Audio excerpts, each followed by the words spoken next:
Hello everyone, welcome back to my channel, Crafty Concepts with Erin. It's the third Friday of the month, which means it's time for the Make It From Your Heart sketch collaboration with my crafty team. And I'm very excited because we have a new team member joining us today. So you're going to have another video to check out. Her name is Cammie, and I'd love it if you'd go over and show her some support. She's fairly new to YouTube. We're working on pattern 5, and you can see here there's 5 photos. They've got kind of a grid on the page with a main focal photo here. These are 3x3 and 3x4.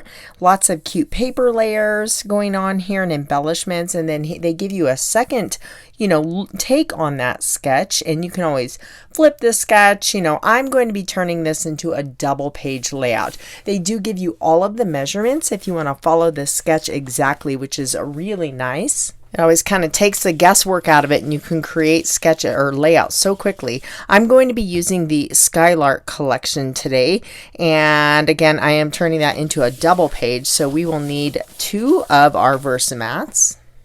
This is a current special out right now. It's a Bring Back My Pack, which means that they originally introduced this pack many years ago, and they kind of gave it a fresh, updated look and, new colors.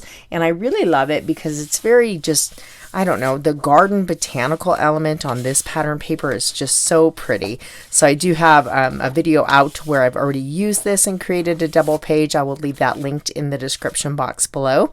But those are all of the gorgeous papers, and when you see my photos, I think you'll see why I chose these. I'm not 100% certain of what my plans are for the right-hand side, so I'm going to focus on what I know, and then I can create the right-hand side to balance and complement this side. So we've got the 4 photos in the grid, and I'm not sure if I'm going to put this photo here yet. We'll kind of let that develop, but I did print those 4 because I do want to start with that. And I'm documenting a retreat I went to last fall, and I flew out to Ohio. My good friend Melanie here, and she was co-hosting a crop with Laura and Maureen. So it was so nice to meet all of these lovely ladies. I got to meet Katie Weeks, and it was really fun. I'll tell you more about the photos here, but Maureen created this frame with Journey, which is the color of the year, and these colors are just perfect for the Skylark collection. So I'm going to start with these, and if you look at this, we do have a darker border around the outside there, and I do love that look, so I want to incorporate that. So I'm going to start with picking what paper I want behind my photos. I've got so many beautiful options to work with. Here, let me just kind of set these aside. Scoot that over. So I know right away that's going to be way too busy behind my pictures, so I can rule that one out. But the opposite side is this beautiful distressed Lagoon color, and that I do like. So the flowers are darker, but they're kind of in the same color family of this beautiful blue green, and I do like that. And I want to break these photos up. So these 2 have the frame, and these 2 have Maureen's kind of corally orange shirt. So I want to kind of have those, rather than together and then the frames together, I'm intentionally offsetting them just to kind of, have those balanced.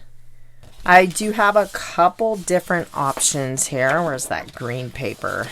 I could go with this one. It's a little bit busier of a pattern, but not too busy. And you know what? I don't like it. The color of the background is so close to this that there's not enough contrast. So the photos do pop a lot more on this background here. And then maybe we can use this diagonal stripe for our border around the outside. That works. And you know what I can do? I can actually gut out the center of this and use because the opposite side is the one for the photo, so I can use the center to mat these. So I'm going to go ahead and cut those down. I'll be right back. Let me square this frame up on the Versamat so everything will be straight when I adhere my layers. And then, here comes Dave, right on the white paper. Hello, Mr. Dave. You need to scoot on away from my mat. Thank you. Put them on the chair behind me. Now I can bring in I can just see kitty paws all over the white paper. So we can bring in our photos here. Again, these are 3x3 photos. That does include the white border around the outside. And then if you look at the sketch, let me bring that in. They have the 3x4 photo. I am going to use pattern paper to visually represent that photo spot. And then I have all of the 1.5-inch squares like they do in the upper left-hand corner. I kind of debated leaving this off or maybe doing something else for embellishments, but you know what? It's fun to try something new. And this is a great use of those leftover scraps, so I am going to go with it. I have two different options for my title from the sticker sheet. This says Life is Better with Friends and Happy Little Moments. They both work. They've got the title up here on top of the photos. Let's try this one. I think that fills the space a little bit better. You could center it over the photos, but I think I like it kind of connected to these paper squares, just offset a little bit. For the right-hand side, I am going to create a similar base. So we've got our diagonal paper that I've gutted. Actually, I want to rotate that so that my diagonal stripes are going the same direction. Then we'll bring in our 11.5-inch white daisy square. And then this is the pattern paper I gutted. I cut that down and I have 4 3x4 photos. So it's similar to the other side, but different photo size. To unify these two sides together, I think I'm going to continue this pattern all the way across. So we'll take that to the inside edge. And then I have a few more scraps here. I will cut off what's hidden, but I'm not sure where I want to position my photo block yet. So we'll just kind of leave that. And I could slide these up, but you know, I think I'm going to put my journaling in between there. You'll notice on the sketch they have a couple layers along the bottom, so I cut one of these little zip strips. They have more layers, but I'm just going to go with this one.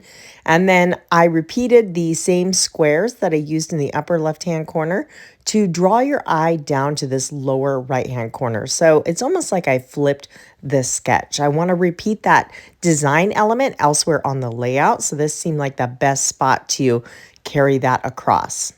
We'll just get these dry fit for now. I thought about using these layered floral dies, but I just used these recently on another layout. So I am going to use this stamp set right here, and it is called Floral Blooms. And at the time of filming, this is still available with the coordinating dies. I really like this one because there's so many different florals in various sizes and different sprigs. You can see I was using yellow the last time I created. Oh, look, there's a shortbread one. I might be able to use that. I think that's shortbread. It looks like it. Cool. So I will stamp a bunch of these, and I also have this old stamp from my stash. It's called Here for the Memories. It was a stamp of the month, but you can see it has all these fun scrapbook type sentiments. I mean, look at this one. Eat, sleep, scrapbook, repeat. That is definitely what we do when we are at retreats. I for sure want to incorporate that one. I also went ahead and cut a bunch of leaves from Lagoon cardstock using this leaf die here. This is the Sprigs and Leaves die set and makes some nice greenery there. I went ahead and stamped a bunch of the florals in shortbread, and also I made these with the Lagoon color. And how I did that is I had my archival black ink and my Lagoon ink. I just stamped this outline stamp onto white daisy cardstock. I didn't want this to be really intense Lagoon because I already had the leaves cut out of the Lagoon cardstock. So I wanted some contrast. So I'm just going to go over these with my blending brush, and you'll get some nice kind of imperfect coloring. And it's a really fun look and a very fast way to color those images. You could see some are darker, some are lighter. I went kind of darker in some of the centers. And now we can just arrange these on our layout and kind of tuck those in. The flowers are inspired by the flowers on the lovely frame that Maureen made for a photo prop. This retreat was in Ohio, and I live on the West Coast, so this was my first time ever flying to a retreat. So I was like, wow, how am I going to pick what I'm going to take? Because normally when I drive to a retreat, if I've got room in my car, I fill it in and bring a lot. So I decided to just work on my December daily, and it made it so nice and simplified the process. I just brought the paper packs I was using, cardstock and coordinating ink colors, and then my Christmas stamps and embellishments, and worked on that the whole time, and I got so much done. It was really nice. I went ahead and printed my journaling on the Avery clear sticker paper. I measured that little spot there in between the photos so I know that it would fit nicely. And you do want to make sure your hands are clean when you use this, because if you have any dirt or oils on your hand, it'll stick to the back of that sticker and can sometimes be obvious. So this is nice. It does have a frosted matte appearance. That way it blends in when you burnish it into the background. If it were shiny, it would be more noticeable. I'm noticing a black inky fingerprint on the bottom of that upper right photo, and it's on the patterned paper behind my journaling, but what are you going to do? Sometimes you just have to roll with it. I did pull some additional stickers from this sticker sheet. This one says, "It's the little moments that make life big." I thought it would look nice up in this upper corner. And then this one says, "This is happiness." They did have a sentiment right here on the original sketch. Now I still want to use this, so we're going to go with our Eat, Sleep, Scrapbook, Repeat. And I haven't glued those down yet, so I can scoot those out of the way. I am going to put this piece of foam underneath my paper, and I think I'm going to use the Toffee ink. I don't want it to be super bold in black. I want it to kind of just, be a little background interest. So I say this all the time, but you will save yourself a lot of tears if you practice first. It's okay to cry when you're scrapbooking if it's a sad photo, but we don't want to cry over sad stamping. So just take the time to practice and use those foam inserts, and it will definitely help you out quite a bit. I'm going to reinforce these leaves with some glue here so those stay tacked down to the layout. I apologize if my voice sounds a little bit off. I was sick and actually lost my voice for like 5 days. So it's finally coming back enough to where it sounds okay, but not normal, but we're getting there. One thing that's kind of bugging me is this zip strip pattern. I want to bring this over to the right-hand side somewhere. So maybe we could put this up here, just kind of a little hint of it. And, I'm not sure it's kind of a diagonal shape against that upper diagonal shape or pattern. Maybe it could work, but I don't love it. So I think that let's get rid of that idea. I do want some green up in that upper corner, so stay tuned to see how I deal with that. But what I'm going to do is I slid my spatula under, I bumped that whole thing up to give me a little bit more real estate down here. And I cut another zip strip to go the full length, and we'll just kind of mimic what's going on the left-hand page. Now, I had some leftover flowers, and I was thinking maybe to add these up here. You could always leave those off if you feel like it's too much, but the two clusters on the right and left side felt a little bit too symmetrical to me. So here is our original sketch. It's a single page. You can see the changes that I made just by omitting the one photo, adding a few more embellishments, and I added a green sticker to the top there and some sequins around the clusters to bring in a little bit of sparkle.